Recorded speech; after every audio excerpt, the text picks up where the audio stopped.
hope everybody's having a good Sunday. It's pretty, not too hot. It's not raining, which probably needs some rain. But anyway, when I was doing my next project is the grandmother's flower garden, and I just started messing with it and doing some blocks on it and everything. But I looked on YouTube and I was like, well, how do you connect your flowers once you get them made and everything? And Miss Stephanie Hightower, I watch her a lot because she hands quilt. And I noticed nobody showed you how to connect your flowers together with your little green path right here. Second, my little green path right here. Well, first, this one right here, I put the green all the way around it. And I thought, well, you got it there. You can just put them face to face and sew them and flip them out. Wrong thing. No, you can't do that. Can't do that. Don't even try it. I had to take that block out about 3 times before I was like, this is not working. And so I was watching Miss Hightower to try to figure out how to do it. And she kept saying, well, you got to turn your fabric. And I was like, turn your fabric where? What are you talking about? But then I realized she was not paper piecing hers. She was just hand sewing hers without the paper foundation. So then I was like, okay, I got to figure this out. And this block here, I was like, well, I'll figure out how to put it in there. So what I did was I took 2 blocks. And you got to make sure you always have them going, your blocks going in the same direction. You see, you got 4 here. You got 4 here. I hope you can see what I'm doing. And then you add your 4 here. Add 3 actually. And 4, 1, 2, 3. This is from the block that I had already did. So you add this here. And you got to do it one at a time. And then you add your next flower. But I'm going to show you that. You add your next flower. And so this one right here, I got it's with the green. So I'm going to add my next flower right in here. Now, once you get there, you may get confused because I was really confused. Like, what do I do? So I've already added my 3 here. And I'm going to add my flower, but I'm going to have to put the camera down so you can see me do that. So just hold on a second. I'll be right back. Okay, I'm back. Now, like I said, I'm going to put my flower on this here, right here. And this is the one that I put all the green around. This is my background. This is my little green path that I wanted into my flower garden because they have a path. Some of them are made different. Some of them are made with stars and half stars, but I feel like I wasn't at advantage yet, so I just did the hexagons because I'm learning them. So I take my next flower, pick out your colors you want. I got a green center there. I don't want another green center there. So I picked out this one. This one's pretty. But I told you gotta make sure this is the top of your hexagon. This is the bottom of your hexagon here. So you gotta pay attention to what you're doing. So then you take it, and you see this hexagon in the center there? You're gonna lay it with this end. That's not your bottom. You always got this piece sticking out right here. So you're going to lay it down. Don't know if you can see that. Lay it down facing each other. Right there. See the green? See the block? And I'm going to sew this. I'm going to start this for you so you can get the idea of it. Because I was just lost. I was like, why don't they show you how to connect your flowers? So I got a video on, and it may not be, I don't think it's a real good video on putting these together, which I don't make a knot. I just hold it into my thread, and I come back and I make a knot you can see that. Let's see, let me slide my flower up. You want to tack it in the, you want to tack it in the middle there, in your little seams there, because you know, it's normally, and I make my little knot. I take it from the back of my needle and bring it around, wrap it around twice, 3 times, and that's my knot. And I'm still holding that, and you're just gonna go down it. I make 2 knots here just to be on the safe side. I want this quilt to last 100 years, you know. My daughter's already claimed, she claims every hand quilt I do. I guess she planning on one day getting rich off of them. I don't know. But I'm glad she want to keep them.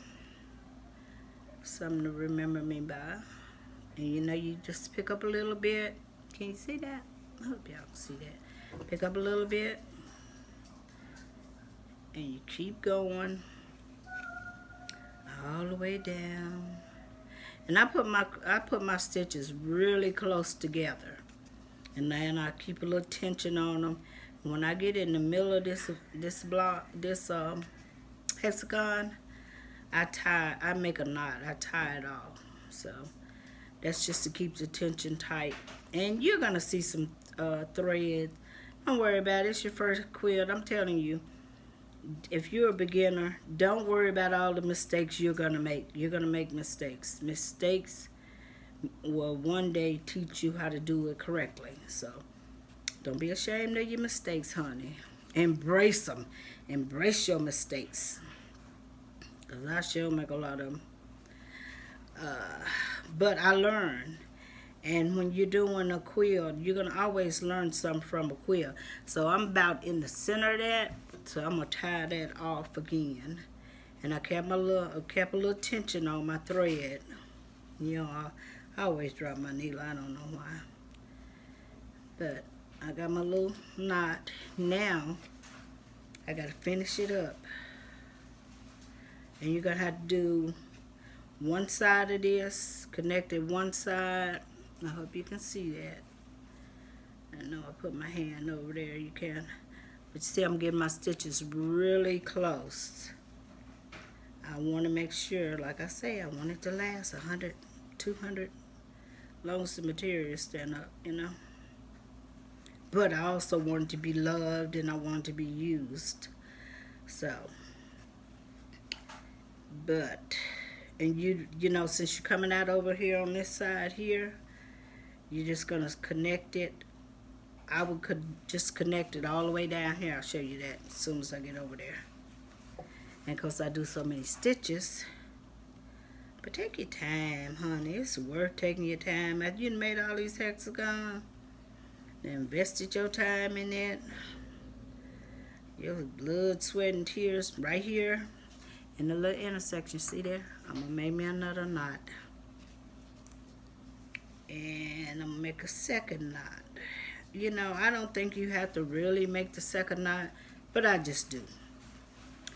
I mean, sometimes just, and you see, that's my flower now. See, I got to connect it right there. That's going to be your starting point. Now, once you get it connected, since my thread is over here, and what she meant about moving your fabric, you're going to have to turn that fabric. See how I'm turning this? To get these two to butt up. And it's a good thing that this paper is so flimsy, because I can just bend it. And you make sure you get it butted up. I kind of put the ends right here together. And then I do it there. And you see how it's all twisted. And you're going to go. Find my needle. I lost it trying to. And don't worry about bending up your papers, because you can still use these papers again, honey. They just a little worn, that's all. Don't worry about it. As long as you got them ends on there, you see, you got to keep on messing with it till you get it to line up. And then you just start on your next row. And you get it right there. Make your little knot. You already made 2 knots there already. And you see, if you come a little bit short of that right there, you got enough fabric right here. You can just push it out. That's why I like doing the basting with the thread. I can just kind of take my finger and pull that over, because right here is not meeting up, but it's meeting up in the middle of here. So sometimes you get your hexagons a little tighter than the others. Don't worry about it. If you got that 1/4 inch, you can get it done. You can get it done. You can just move it around, adjust it the way you need to. Look, this your quilt. And I tell you, a lot of times mistakes give to me. Get a quilt a little character. Means you're not a perfect person, and your quilt is not gonna be perfect. So don't beat yourself up if you're not perfect. Don't do that to yourself. Just keep on going. And this quilt, the one good thing about it, if you are doing this, you can change up at any time you want. You can connect your blocks. You can make you some hexagons. You can make you some flowers. You get bored, you don't have to keep doing the same thing, you know. But once you get your little pretty flowers made, then you want to see them on the quilt. Especially when you figured out how to connect them together. So once you get them connected together, I'm a little further there. I'm talking to y'all. I didn't tie it off, but that's okay. But if you can see that little bit, you see a little bit is off. But I'm just going to slide that up to meet. That's all I'm going to do. And it's not going to make a difference. The hexagons are still going to fit. When you're making these many hexagons, Lord only knows how many hexagons this is going to take. Because I thought these is 15, 16 inch. It's like, it's not even an inch. This hexagon is not even an inch. And I know everybody else make theirs bigger, but I didn't want mine big. See, it's your preference. It's your quilt. Can't nobody tell you what to do with your quilt. Do it what you feel. Take your time, honey. Take your time. It's no rush. If you're a beginner, this is a good thing. I don't know if you want a hand quilt, but hand piece, but it's relaxing. And much as we got going on nowadays, we need something to relax our mind. Now, I just pulled that down, and it fits in there perfectly. But I want it to go all the way down this side so you can get the idea of how to connect your blocks. You better sit there and did all them pretty flowers, and then you get frustrated because you don't know how to put them together. Now, even if you don't want to put that, and you see right here. Let me put my needle up before I stick myself. I poke myself all the time, so I'm like a pin cushion. So right here, you can see where I started. Now I'll go all the way down, but each time you're gonna have to line up your hexagons. And see, that one was easy to line up right there. And then when you get it sewn there, you're gonna have to come back and line it up again. So this doesn't make sense to you, let me know. I want you to know how to put your quilt together if you're doing a grandmother. And see, I just got them 2 sides there, and I'll finish that off and go to the next one. And like I say, oh, I bumped the camera. I usually do this. I usually make a bunch of these different colors, and then I go into my canister here where I have them all. Go into my little canister here, and I decide what floor I'm gonna put on there. I got all my floors over here, and I got my solids right there. I need another one of these. I found this at Walmart for $2 and didn't give a one. And of course I could kick myself now. And then I always keep me a bunch of, these are 2-inch blocks that I made. 2-inch blocks. And I just go in here and I pull out a bunch of them, and sometimes I'll just set and glue my hexagons on them and cut them off. I have a video that shows you all that. And then these are the colors. I'll do this for a while. See, I got a few of them, and I'll do this for a while. And then I'll go and put the background on. But my green is connecting them. This is the hexagon I'm using to connect them. You don't have to necessarily use green. Now I base mine and I use this thread right here. This thread is 99¢ at Joann's. And it's really strong thread. It's nice thread. So I'm gonna check to see when I get these together, and I'm gonna see some of them still got the. And I'll take these papers out right here, and then I'll starch them and iron them real good. But I'm gonna see if I need to take my basting out. I shouldn't, because it's really close to the seam. And I want to tell you, and here I got 2 hand projects I'm working on. So I'm working on my cathedral windows here, and I just pinned down me a lot of blocks here. I pinned down a bunch of them, and then I just started sewing them. You see where I left off, right? This one right here.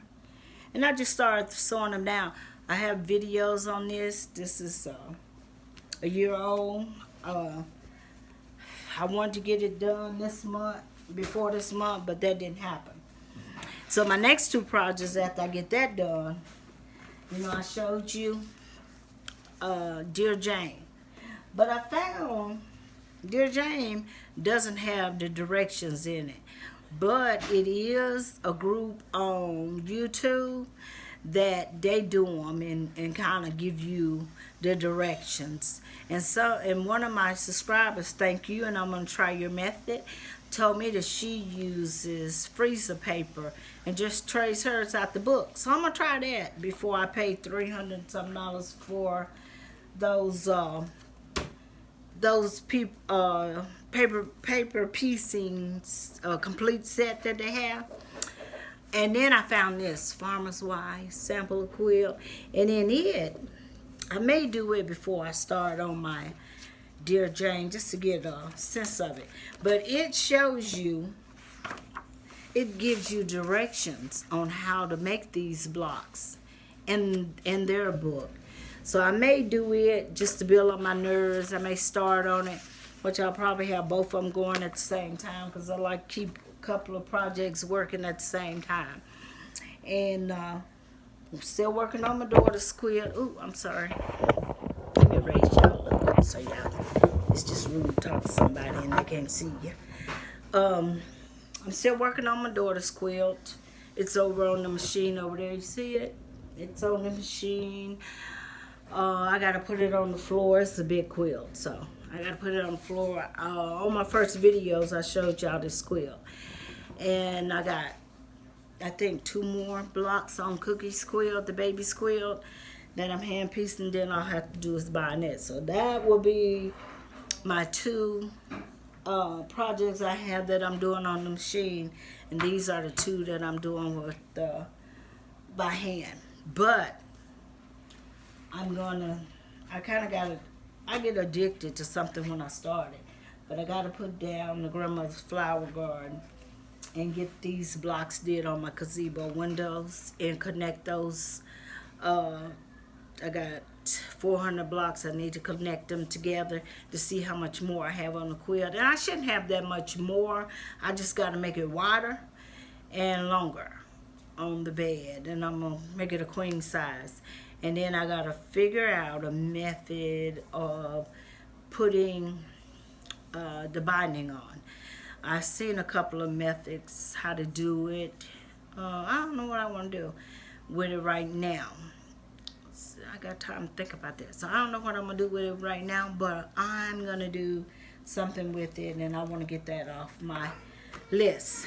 So, didn't have no finished projects for you this time, but when I come back to you, I guarantee you I will have you probably the 2 that's on the machine projects to show you. So I want everybody to have a blessed day. God bless you and your family. And if you like this video, please give me a thumbs up, share it, like it. I see a lot of people look at my videos and don't subscribe. I need y'all to subscribe. And I'm going to try to do better on putting out more videos. And I could, because I sew all the time.